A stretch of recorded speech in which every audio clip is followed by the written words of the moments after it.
Aloha everybody, welcome back to the channel where my goal is to help you make better WordPress websites for yourself, your community, and your clients. I'm Chris Joles, and in this series on advanced custom fields, I want to introduce to you the repeater field. The repeater field is a very powerful feature in advanced custom fields that allows you to repeat or allows your author to repeat groups of fields as they see fit. So let's say you are allowing your author to have a text link in its post, but you wanted to create a list of links. Well, now you could allow your author to click new link and a new link will appear and a new row will show up on the front end. Another good example could be a movie review website where you have a custom post type that has a field groups with images, a title, a description, and a link, and you want to repeat those groups of fields. The repeater field allows you to do that. So without further ado, let's dive in and check it out. But I wouldn't be making a YouTube video if I didn't tell you to like, subscribe, and let's get started. Okay, so to get started, we are here at the advancedcustomfields.com resource page where we have all our documentation. And we're going to go ahead and take a look at our field types here. And today we are going to be using the repeater field. Now, in order to use the repeater field, you do have to have the Advanced Custom Fields Pro plugin installed. So please purchase that, installed it, and activate it before you continue. I'll have a link down below to where you can get that. It's not an affiliate link as of now, and it may be in the future, but it will just get you there so you can get the product. And we are going to go ahead and click on this repeater field. And you'll see here that the repeater field provides a neat solution for repeating content. Think slides, team members, call to action, titles, and alike. This field type acts as a parent to a set of subfields which can repeat it again and again. Basically, if we click on this picture, what you'll see is that they have different fields here, right? They have an image field, a text field, a select field, and a URL field. So these fields can get repeated as needed. So these are subfields of the repeater field. And you'll see that they have the settings here that you could go over and the template usage, okay? We're going to use that repeater field in our example here. And what we want to be able to do is repeat this button of links here. So let's just come over here to our code real quick. And what we are going to do is going to get rid of this class here. And if we come over here and refresh our post, you'll see, and remember from our previous video of how to create a link field in our text. And I have that linked above, so you can go and check that video to get started with advanced custom fields. And you'll see in here we had a field group called author's notes. And if we come into this one, we could see here that we have a custom field for notes and the links that you see above, that you see here. Okay, this is our notes and this is the link. Now what we want to do is to be able to allow this author. Let's come into our sample post here. We'll go into edit and you'll see those fields have been placed on our page editor, our post editor. Now what we want to do is allow this author to add multiple links. As of now, it could just enter one and that's it. So the repeater field is going to allow us to post a field again and again, or a group of fields. So let's just go ahead and come back over here to our field group. And what we are going to do first of all is just get rid of this link right here. Okay, so let's just go ahead and delete this one and select remove. And there you go. If we update it, come back over here, it will be removed. And if we come back over here to our page, you'll see that it's not removed because the code is actually still in here. So let's just go ahead and get rid of this, save it, come back over here, and you'll see that data is now gone. So let's go back to our advanced custom fields, to our field group called author's notes. And we're gonna create a new field, and this is going to be a repeater field. What I would like to do all the time is come in here, and before I start giving it a name and stuff, is select the type of field it's going to be. We're going to scroll down here to the repeater field. That will only be here if you have the pro version of this plugin. So if you don't see repeater, make sure you go and get the pro version. Okay, so we have a field type of repeater, and we are going to call this, call this field group links, okay? And it's going to be a repeater type. And we're going to type enter URLs here for our instructions.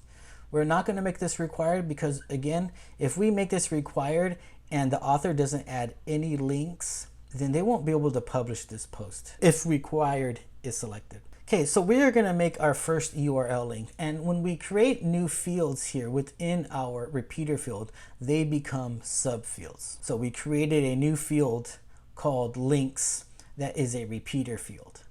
And then now we're going to create fields within them that are going to become subfields. And these fields will be our links. And again, I like to come down here and make sure I always have the right field selected before I start changing the settings. That's just me. And we're going to call this link. We're going to press tab and it will give us, let's capitalize this. And if we press tab, it will give us the lowercase version. Instructions for the author showed when submitting data, URLs. So if you saw my previous video on how to use links, you'll see that we have a link array and we have a link. To keep this video short and simple, we're just going to use the link URL. We're going to spit out a list of links. And so all we need to do is grab the URL.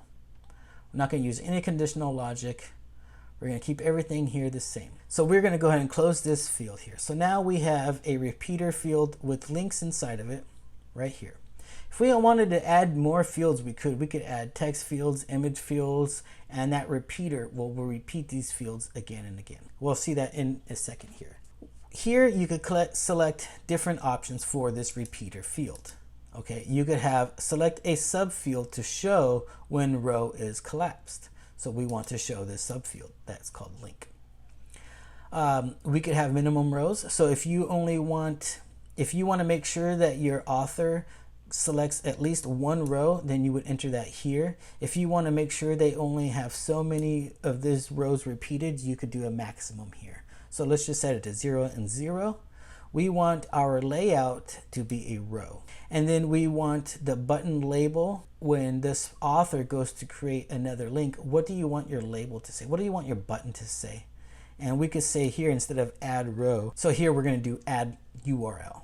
No conditional logic, and there doesn't need to be any kind of custom classes here. So we're going to close that field. And now you'll see that we have our notes again, and we have our repeater field here. So let's go ahead and update this. Let's go into our post editor and refresh it. And you'll see we have our post here and we have our notes field. And now down here we have a new repeater field. And with our instructions are enter URLs here. So we could add a URL. Here's our button that we said give this the title, add URL. And here's our instructions that we put simply URLs. So we're going to select a link. We're going to say apple.com. We're not going to give this a title. We want to make sure this opens up in a new tab. And that's good. So now that we have a link, what we could do is add another link, because what we're doing is repeating this field, okay? So now the author could come in here and create another link. This one's going to go to google.com. We're not going to select open link in a new tab or give it a text. So now we've got two URLs in our post and we're going to update it. And since we haven't put this in our code, we're going to come over here and refresh it and you'll see it won't spit out our URLs. Now we need to go to our theme files and have this spit out to our front end. Now, once again, I'll have a link above when it's posted to my video that will show you how to use advanced custom fields in popular theme builders like Divi that I use. In those theme builders, you could create pages and post and get this information into your front end of your WordPress like this without ever having to touch your theme files. Check out my link above for that. But otherwise, if you want to get into WordPress development, learning to do this stuff into your files is a great thing to learn. So what we're going to do is you're going to come over here and you're going to see in this demonstration for a basic loop is something like this. It's going to be a PHP. And so this is going to see if there's even rows that exist. So it's going to ask if have rows in the repeater field name, we call ours links, right? So if there's rows in links, then it's going to run this. Okay. And so it's going to say, while have rows in links, then get the row.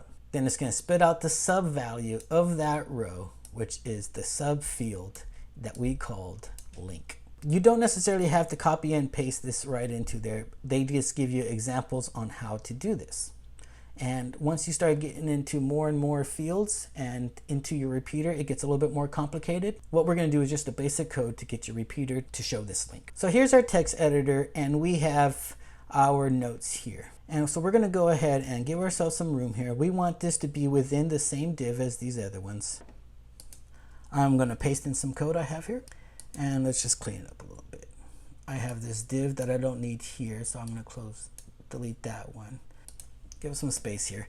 Okay, so this is saying it's going to be open and close PHP tags. If you come over here to this example over here, they don't use open and closed PHP tags, and that means you won't be able to write HTML in there like this one is.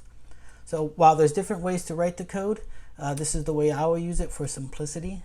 So I'm going to have open and close PHP tags, and this is going to say if have rows. So it's going to look for the repeater field that we called links. So if there's rows in there, while have rows again in the links, okay, then I'm going to create a variable called link, and it's going to get the subfield that we called link. Okay, so if you come back over here, you'll see that we created a field called links. This is the repeater field. And then within that field, we have a subfield called link. Okay, so it's created a variable, and it's going to get that data. And then it's going to create an unordered list, and then a list. Then it's going to create an A tag with our link. And it's going to go ahead and echo out the variable that we created, link. And it's going to do the same here. And then it's going to end the while and the end if statement. So we're going to press save. We're going to come back here. We're going to make sure we have some links in here. This one's going to say google.com. And what we want to do is just go ahead and echo this field. So what we're going to do here is just go ahead and get rid of this here. And we just want it to echo the link. Same thing here. And so if we come back over here and refresh our page here, you'll see our links. Now, if we wanted to, we could come back to our post. We could add a link. We're going to add a new URL, and we'll say .com, add link, update, come to our post, and you'll see that new link is there. And it's as simple as that. Now, don't forget, there's different ways to show a link field. You could use the URL option, or you could use the array option. There's also all kinds of different fields that you could put in this repeater field, and how that shows up on the front end is different for each field. Okay, but this is how you put a link in a repeater field. And there you go. That's how you use the repeater field in Advanced Custom Fields. Check out my playlist on Advanced Custom Fields to see what else you could do. Don't forget to like the video if you found it helpful, subscribe for more, and I'll catch you next one. Aloha.